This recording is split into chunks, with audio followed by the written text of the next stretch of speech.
నమస్తే, welcome to NSTV news. ముందుగా ముఖ్యాంశాలు.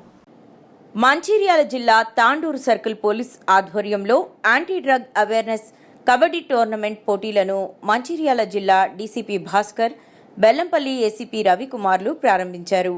పోటీల్లో బెల్లంపల్లి డివిజన్ స్థాయిలో 20 జట్లు పాల్గొన్నాయి. ఈ సందర్భంగా డీసీపీ భాస్కర్ మాట్లాడుతూ గంజాయి రహిత జిల్లాగా మార్చాలనే ఉద్దేశంతో కబడ్డీ పోటీలు ఏర్పాటు చేసినట్లు తెలిపారు. యువత చెడు వ్యసనాలకు బానిసలు కాకుండా క్రీడల పట్ల ఆసక్తి చూపాలన్నారు. క్రీడల వల్ల శారీరక దృఢత్వం, మానసిక ఉల్లాసం కలిగి యువత ఆరోగ్యవంతులుగా ఉంటారన్నారు.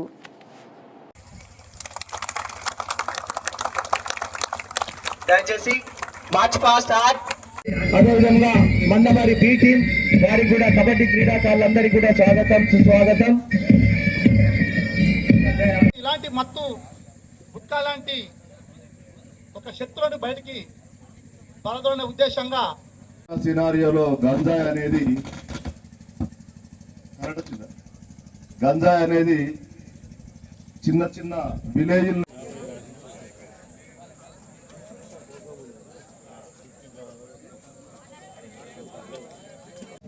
ఈ యొక్క కార్యక్రమాన్ని ఉద్దేశించి ఈ యొక్క తాండూరు మండల్ ఉన్నటువంటి సర్కిల్ ఇన్స్పెక్టర్ అయినటువంటి కుమార్ సార్ గారు సభ వేదికను నడిపించవలసిందిగా కోరుచున్నాను.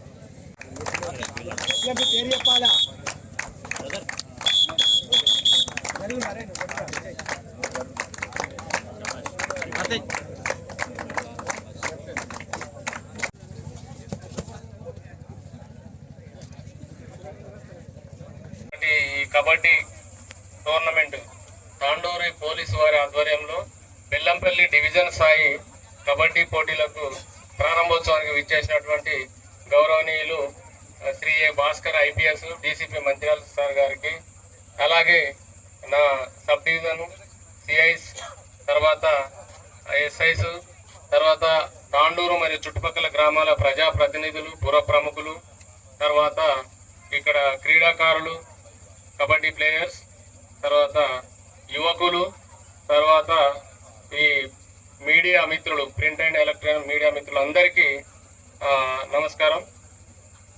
సార్, ఇది తాండూరు మండల్లో సిఐ కుమారస్వామి ఆధ్వర్యంలో ఇది ఒక 5th టోర్నమెంట్ సార్. గతంలో క్రికెట్ టోర్నమెంట్లు, తర్వాత వాలీబాల్ టోర్నమెంట్లు కండక్ట్ చేశారు. ఇది నాకు తెలిసి ఇది 6వ టోర్నమెంట్ సార్. చాలా సంతోషంగా ఉంది సార్. వీళ్ళ అదృష్టము, ఇక్కడ పిల్లలు, ఇక్కడ మంచి గ్రౌండ్, మంచి వాతావరణము, వాళ్ళని ఎంకరేజ్ చేయడానికి మన ఆఫీసర్స్ ఉన్నారు. అలాగే సార్, మన తాండూరు మండలంలో కమ్యూనిటీ పోలీసులో భాగంగా గతంలో ట్రైబల్ విలేజ్లో కొన్ని మనము నిత్యావసర వస్తువులు సరఫరా చేయడము, తర్వాత తమరు కూడా వచ్చారు ఒక ప్రోగ్రాంకి. సో ఇవన్నీ కూడా ఈరోజు ఈ కబడ్డీ టోర్నమెంటు గౌరవ మన సిపి గారి యొక్క ఇన్స్ట్రక్షన్ ప్రకారము, మీ యొక్క సలహా సూచనల ప్రకారము మొట్టమొదటిగా మన రామగుండం కమిషనరేట్లో ఈ తాండూరులో నిర్వహించడం చాలా గర్వంగా ఉంది సార్. దీనికి సహకరించిన ప్రతి ఒక్కరికి పేరు పేరున కృతజ్ఞతలు తెలియజేస్తున్నాను. కేసు అయితే ఏమవుతుంది, జాబ్ రాదు. ఈవెన్ ఇప్పుడు ప్రైవేట్ జాబ్లో కూడా రాదు. చాలా వరకు ప్రైవేట్ జాబ్స్ కూడా ప్రతి దానికి అడుగుతున్నారు. ఏటీఎంకు గార్డు కూడా పనికిరాదు పోలీస్ కేసు ఉంటే. కాబట్టి మనము చాలా జాగ్రత్తగా ఉండాలి. దీంట్లో ఇంకా అత్యంత ప్రమాదకరం ఏంటంటే మత్తు పదార్థాలు. అది ఆల్కహాల్ కానివ్వండి, గాంజాయి కానివ్వండి, సారా కానివ్వండి, బీర్ కానివ్వండి. అది ఎంత ప్రమాదం అంటే ఒక మర్డర్ చేసిన దానికంటే ఎక్కువ తాగినోడే ప్రమాదం అంట నేను. అవునా కదా? నమ్ముతారా? అట్లా కాదు, మర్డర్ చేసినోడు మరీ ప్రమాదం సార్, తాగితే ఏమున్నది, ఒక బీరేగా సార్, బీర్ తాగితే అంత ప్రమాదం ఎట్లా అంటారా? డిఫరెన్స్ ఉందా లేదా? నేనైతే అంటాను, మర్డర్ చేసినోడి కంటే కూడా తాగినవాడే ప్రమాదకారి అంటారు. ఏకీభవిస్తారా నాతోటి? మర్డర్ చేసిన వాడు, ఒక వ్యక్తిని మర్డర్ చేసినట్టే కనీసం వాడికి గొడవ, పంచాయతీ ఏదో ఒకటి ఉంటుంది.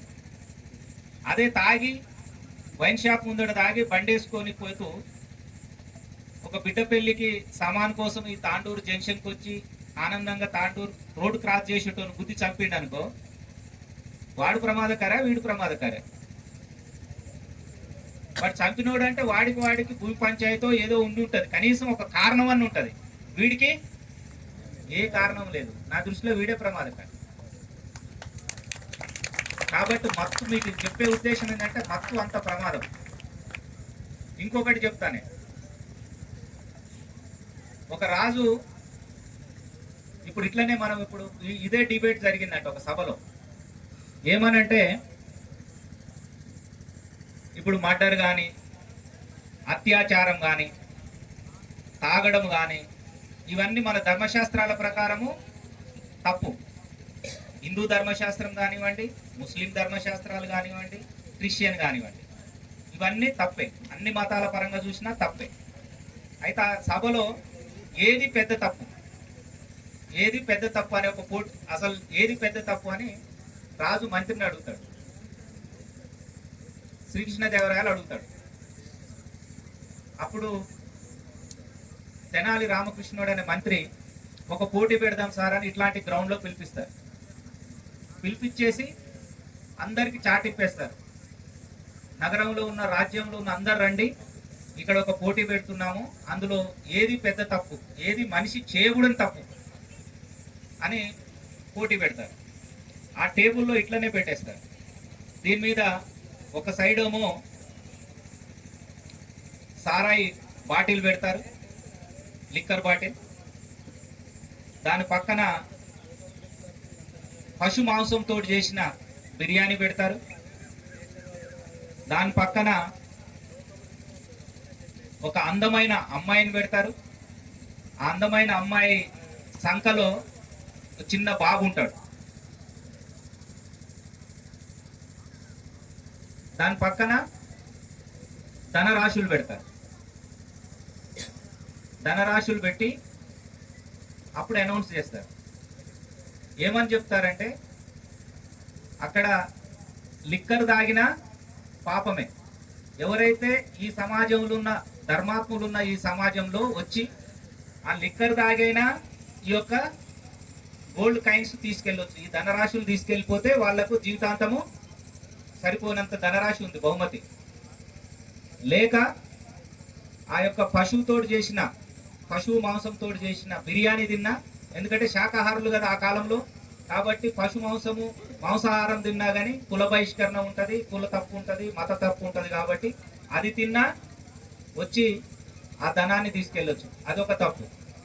మూడవది, ఆ అమ్మాయి ఉంది, ఆడవాళ్ళని వేధించడము మహాపాపం.